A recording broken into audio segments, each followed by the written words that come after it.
Hi everyone, Johnny Bevan, the police burnout coach, and today I'm going to be talking to you about get it done process. Now you'll see the similarities between this and the Monday Hour one, but it is slightly different because Monday Hour one is about planning your whole week, whereas get it done is project based. It's really goal based. So when you may have just, it could be anything, where it'd be a project in the garden, could be a bathroom. For me, when I boarded my loft, I did it then, or it could just be a business goal. It could be something in work. Say you've got a case file to do and you need to get something done. So you can just use this, break that down, and actually get it done. And that's the idea of this process. So it's more project based. But you will see similarities. But like I say, Monday Hour one is about planning your whole week with all the other things in, with all your family time and all that. So what you'll find is when you do you get it done, your get it done could be over longer rather than a week. It could be, you could have a project that's going to last you a month. But what you'll find is you'll then put this in the calendar. Then as you come to do your Monday Hour one, you'll be also fitting in around the stuff you've already got and you get it done. Okay, so again, it's all very simple, but I'm just going to run you through it now. So the first thing you need to do, which is pretty obvious, is pick your goal. Your goal is your result, what you're going to do, what you want to achieve. And so that is the what. That is really important, obviously, what you want to do. And then the next and most important thing is your why. Why do you want to do it? Now, the why is really important because your why is your fuel. And when things get hard and you don't want to do it, you're a bit, sorry, I've got a squeaky floorboard there. Your why is what will keep you going through it. So when you have the desire to procrastinate, you can come back and lean on your why like a crutch and go, why am I doing this? And it gives you that motivation, that commitment in those times when you just would prefer to sit and do nothing. So what do you want and why do you want it? And a really good way is to go, when you think of what you want, think of how you're going to feel when the goal is achieved, and just sit with that for a bit and notice how that feels, because that's going to be your fuel. That's going to be your why. And like I say, just spend some time, because if you're doing something because someone else thinks you should do it and it feels crap, then that is going to be your fuel, and it's probably not going to fuel you through those harder times. When you think of your why, it wants to be, yes, that's why I want to do it. If it's something like, I'm doing a bathroom and it's like, oh, because I want to be able to just walk in and everything be nice and clean and tidy. Like, I don't want to be stumbling over bare floorboards and leaky pipes. And then you go, and that feels really good for you. That's a good why. Each person's why will be very different, but you just have to check in with it and notice how it feels in your body. And that is the key. Like, if you will notice when you have this thought of why you want it, you'll notice how that feels. And that feeling is what's going to drive you on. So what do you want and why do you want it? Okay. Next thing is we're going to commit to it. And we're going to commit to it by writing it down. Writing it down is really good. Sometimes I would recommend, I don't always do this, but it is good, writing your goal down every day. Because there is something about when you write it down that it really brings it to the present, and it just does something. It really keeps it there. It stops it being forgotten. But you want to commit carefully with your goal when you're saying your what and your why, and you're committing. You want to commit carefully, like, because you don't want to commit to loads of things. You want restraint. You want to just commit to one thing. And the way we do it, the way we write it down is like this: by, and you input the date. So you could put by and then put the date. I will have completed and created, then put in your goal. And I will know I'm done, or I will know I've done it because of, and then how you know. And this one I used to think was a bit funny, but you sort of think was a bit obvious. But so for me, just say if I go, when I do this for my podcast, I go like, by the 3rd of August 2023 I actually put a time, I will have completed and created 5 podcast episodes, and they will be scheduled to publish. Boom. That's the goal. I will know because when I look at Buzzsprout, they will be scheduled on there. That's how I'm going to know, because that gives you a visual of how you're going to know.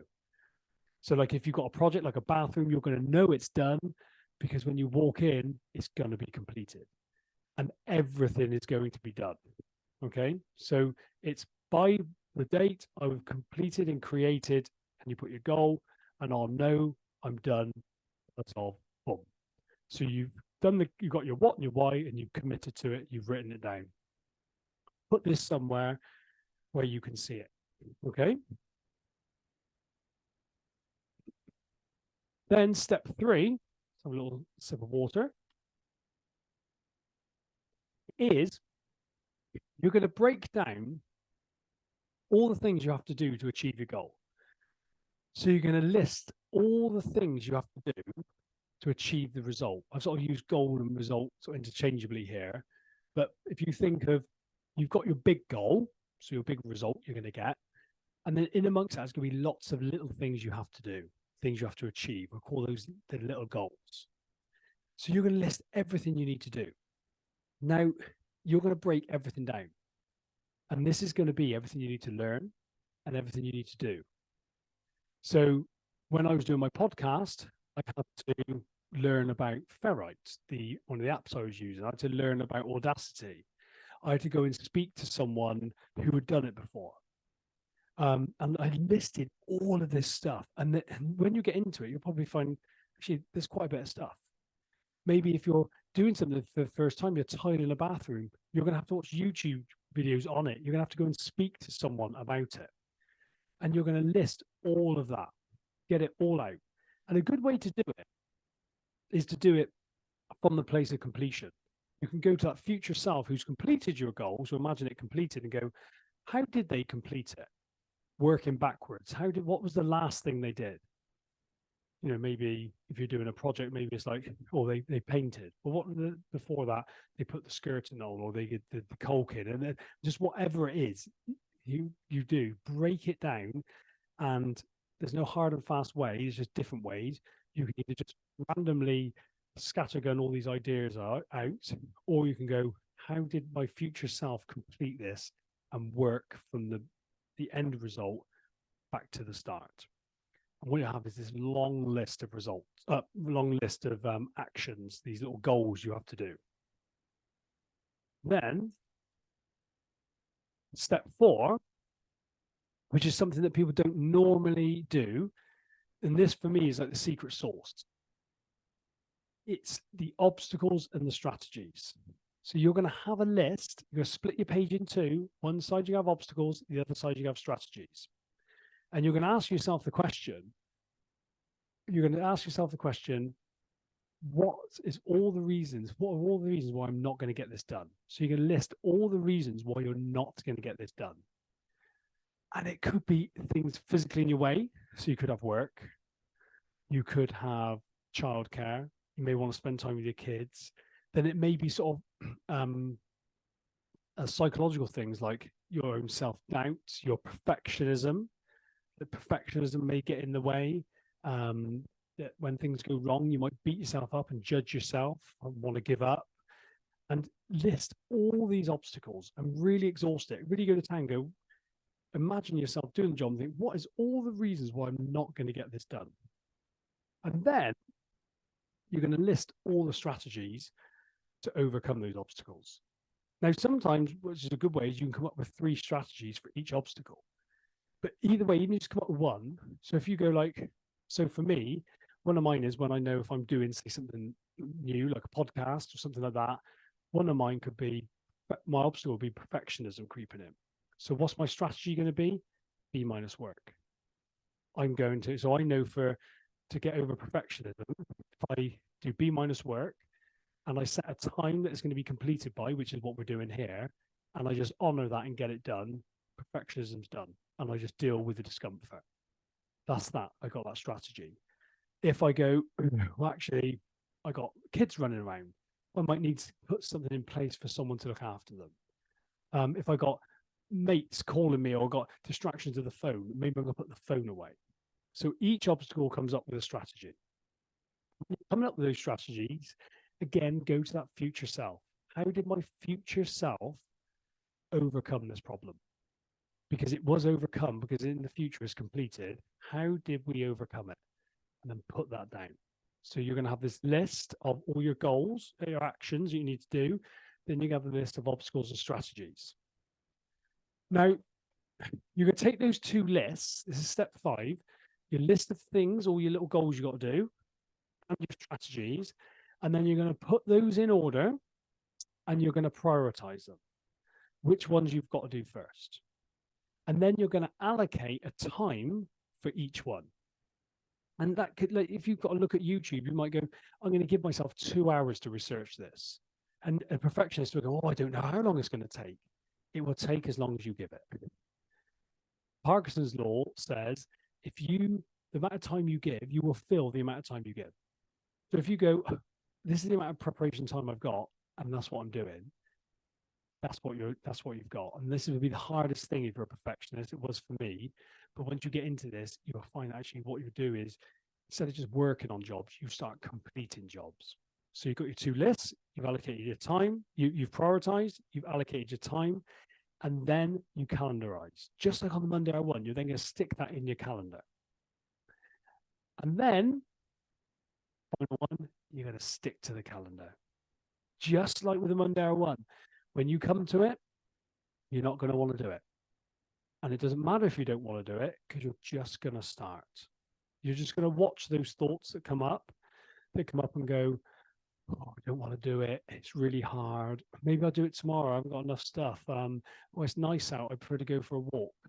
And you're just going to honor your calendar and just go, I've made that decision. I'm going to do it. And you're just going to go, just start. And if you're really struggling with it, just give yourself 10 minutes to start. Just say commit to 10 minutes to starting it. And what you'll find is once you've committed 10 minutes, then you'll be rolling and you'll be off and you'll find it hard to stop. So even if you sort of think it's job, I'm not going, oh, no, I'm not going to do it. You feel yourself wanting to procrastinate, just honor it for 10 minutes. And that is the get it done process. It's as simple as that. Pick your goal, your what, your why. List everything you need to do to achieve your goal. So you're not forgetting to write it down. List everything you need to achieve your goal. Write down your obstacles and strategies. Prioritize those. Put them in a list. And then allocate a time. Stick it in your calendar and obey your calendar. And then the work is done. And then you can sit back and know you haven't got to think about anything else. You just got to honor your calendar because all your decisions are made ahead of time. If you've got any questions, do not hesitate to get in contact with me, and good luck with it. And just one other thing is, if it doesn't work first time, don't just dismiss it.